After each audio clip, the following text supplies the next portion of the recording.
कला 26 तारीख शुक्रवार डुंगरीपाली ब्लॉक परिसर ने इच्छापुर सरपंच प्रशांत साहू को मरणांतक आक्रमणकारी के एस डुंगरीपाली पुलिस 3 जन को गिरफ्त करिछन। मिलिथिबार सूचना हिसाब से डुंगरीपाली ब्लॉक इच्छापुर पंचायत सानफटामुड़ा गाँव अरखित मटारी बयस 26, विश्वजित मटारी बयस 21, पिता जयलाल मटारी, दुही भाई आर जणे आकाश भट्ट बयस 26, पिता माणिकलाल भट्ट, तांकर घर होचे प्रेमसागर पुलिस चौक, हनुमान ताला राधाकृष्ण नगर, वार्ड नंबर 58, जबलपुर मध्य प्रदेश। विशेष सूत्रनु खबर पाई डुंगरीपाली पुलिस छत्तीसगढ़ भिलई रे गुटे घरे लुकिक रही।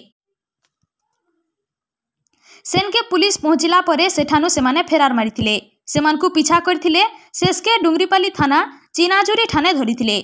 तांकर ठाने महिंद्रा SUV 500 गाड़ी जहार नंबर OD03Q2445 गाड़ी के जबत करी 2टा मोबाइल और 3टा खंडा जबत करथिले।